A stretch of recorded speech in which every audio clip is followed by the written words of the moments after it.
uma figura, obviamente, tóxica. Não vou mais perder meu tempo com ele. Eu acho... você sabe que na França, algumas décadas atrás, ele morreu em 2013, havia um advogado brilhante chamado Jacques Verger, um advogado comunista. Isso. Mas esse advogado, ele, além da grande reputação dele, como, enfim, um craque no que fazia, o Jacques Verger, ele passou a defender figuras muito controversas. E ele usava a defesa dessas figuras exatamente para criticar abusos do Estado, para, enfim, criticar, no caso, por exemplo, da França, né? Foi o primeiro caso notório dele. Ele usava a defesa que ele fazia de guerrilheiros e terroristas lá da Argélia que lutavam pela independência.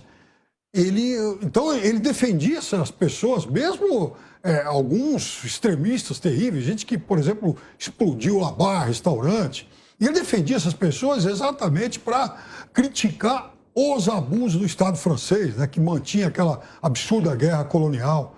Depois, ele, na guerra lá nas guerras lá da Indochina, a mesma coisa. Ele chegou a defender o nazista Klaus Barbie. Prestou orientação jurídica ao Slobodan Milosevic. Então, veja que ele ia para a direita, para a esquerda, tinha clientes, né, à direita e à esquerda, porque o objeto dele não era nem exatamente aquilo que enfim, o sujeito, o réu, fez, mas sim os estados envolvidos nessa questão. Eu vou falar um negócio para vocês. Acho que com o Daniel Silveira, o Jacques Verger, acho que não perderia tempo. Porque é tanta barbaridade que ele fez sempre. E não é uma questão de atacar o Estado. Não é uma questão de atacar, sabe? Não é uma questão... Você está comparando rasgar uma placa e falar besteira com cometer ato terrorista? Ou ser nazista? Não. De gente que quer atentar contra o Estado. Você sabe por quê? É aí que eu ia chegar. Eu tenho medo aqui, Constantino. Eu tenho medo aqui que gente como ele induzam os incautos, desavisados, esses carentes morais. Eu tenho medo que gente como você defenda uma tirania do judiciário. Eu tenho medo de gente como você, Piperno. O que eu temo é Capitólio 6 de janeiro aqui. O que eu temo é o Estado que atenta contra a nossa liberdade. O Estado que atenta contra a nossa liberdade é a barbárie. Só um minutinho, por favor. Só um minutinho. Vamos organizar aqui. O Constantino havia pedido antes. Não passará. O Piperno está indo tão bem. O Piperno mencionou o Jacques, lá da França. Então a gente vai falar agora do... Então a gente vai falar do Jacques Moraes agora. Já que estuprei a Constituição, já que começou tudo com vício de origem, já que eu não ligo mais para nada, eu vou mostrar poder e ponto final. Veja bem, tem uma conta do Fiuza Pistola, que não é do nosso amigo Guilherme Fiuza, é apenas uma inspiração nele. E essa conta hoje no Twitter buscou em vídeo, portanto em flagrante perpétuo, segundo o já que eu vou fazer dessa forma, né? Veja, lá tem Dirceu, petista lá, Valdir Damu, sei lá o quê, tem Mamãe Falei, Joyce Hasselman, Alexandre Frota, turminha do MBL, tem crime de todos eles na mesma linha. Falando que tem que fechar o Supremo, falando que tem que pegar alguém do Supremo. Eu quero saber por que não está todo mundo preso. Para com esse papo de que o Daniel Silveira representa uma ameaça a 6 de janeiro e com isso você justifica a ilegalidade do Estado. Não estou justificando, não. Não estou justificando, não. Então isso é temerário. Eu acho que ele é perigoso. Veja, se libertário civil, o Dershowitz aqui nos Estados Unidos, ele é um democrata, tá? Ele defendeu o O.J. Simpson, ele defendeu o Trump. Ele vai para todos os lados, ele não está nem aí porque ele acha que todo mundo tem direito de defesa. Então, isso eu consigo aplaudir a coerência, esse Jacques aí francês, se for o caso. O que você está dizendo, Piperno, é assustador. É que no caso do Daniel, que não cometeu nenhum atentado terrorista, não bateu em ninguém, ele não merece defesa, porque o que ele representa é perigoso para a democracia. Parece o voto do Toffoli, advogado do Dirceu. Então, isso não é aceitável. Vamos lembrar aqui do Voltaire, a frase atribuída ao Voltaire. Eu não concordo com uma palavra do que diz, mas vou defender até a morte, que é o direito de dizer. Ele usou como crime palavras, ele é um parlamentar. Pelo amor de Deus, tenha paciência. Eu vou atribuir isso daí, Constantino, há uma ignorância, e aqui não é no sentido pejorativo, no sentido de desconhecimento do Piperno com relação a algumas garantias penais. Não, você, falando em ignorância, você não sabe nem que morreu gente no 6 de janeiro.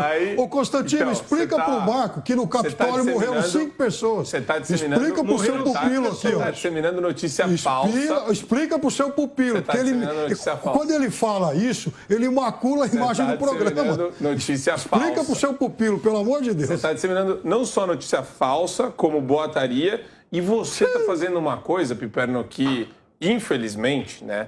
E aí eu vou falar de novo, né? Todo mundo que tem poder tem responsabilidade, ou tem que ter algum tipo de accountability, de responsabilidade.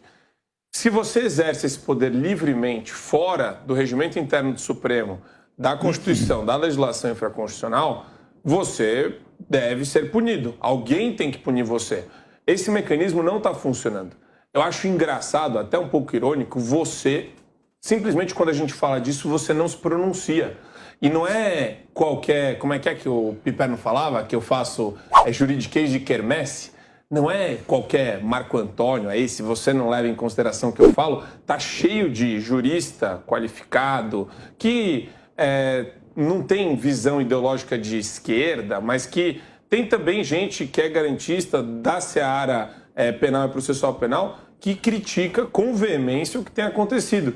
E eu vejo você meio que pagando de Mona Lisa aqui. Você vira para o lado, você dá uma esnobada, você simplesmente não liga para isso. E o fato, Piperno, é que, de novo, isso está acontecendo com o Daniel. Amanhã pode ser qualquer um. E mais, você, dentro dessa situação, eu acho aí o auge da hipocrisia você falar que está com medo do Daniel Silveira. Agora você também está com medo? Pelo amor de Deus, Piperno, não existe ameaça concreta em nenhum elemento do que foi falado. Agora, posso ir na lata do que aconteceu ontem? Quem disse que não? O recado de ontem, Supremo, foi o seguinte: hoje fizemos com Daniel Silveira. Amanhã, Jair Bolsonaro, vamos fazer com você, se você não parar de atacar o Supremo Tribunal Federal. O recado foi esse. Aliás, então, ele devia cumprir a lei, parar de atacar o Supremo, porque ele pensa que, aliás, ele está lá naqueles velhos tempos. E o Supremo também precisa parar de atacá-lo.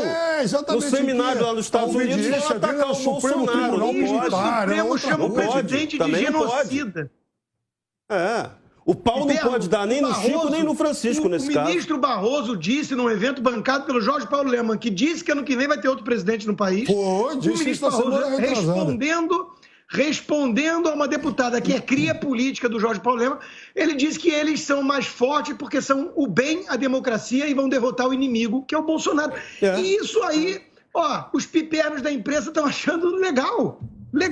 No mínimo, isso é falta de respeito. Isso aí é o Daniel Silveira fazendo um vídeo e falando de maneira bonitinha. É a mesma coisa, tá? Não, não fez só um vídeo falando de maneira bonitinha. É idêntico, é uma agressão. É uma agressão com palavras bonitas. Faz essa com palavra bonita pode agredir? Contra o Supremo, contra todos os poderes estabelecidos. Não. Isso não é meramente uma bravata, né? Piperno, posso inverter a questão para você? O deputado foi eleito com milhares e milhares de votos. Ele, por isso, inclusive, tem imunidade, ele representa uma parcela da população. Talvez fosse imunidade mais inteligente... não é infinita, mas vamos lá. Escuta, talvez fosse mais inteligente para os pipernos da imprensa e para os ministros do Supremo, os ativistas que temos lá, questionar por que um Daniel Silveira virou alguém tão popular. Talvez dar uma olhada nas hashtags do Twitter para entender que talvez ele esteja representando o desabafo de milhões de brasileiros. Então vai o quê? Prender milhões de brasileiros? Não vai não. Porque eu tô achando que estão brincando com fogo. Não vai não. Estão brincando com fogo e aqui não é a ameaça, aqui é a análise. Eu já fiz essa análise várias vezes. O Brasil pode acabar numa convulsão social, numa guerra civil. O Brasil pode sim. O Brasil pode acabar numa convulsão social sim, Constantino, porque tem muita gente do lado dele estimulando e incitando isso. Porque tem um ministro do Supremo que quer mandar prender porque pode e não porque tem legalidade. Pelo amor de Deus. De novo, e olha que interessante, Paulo, eu acho que aqui a gente vê de novo essa utilização ou instrumentalização do medo. No caso do lockdown, foi o medo para fazer políticas públicas, né? E para estabelecer parâmetros de comportamento para a sociedade.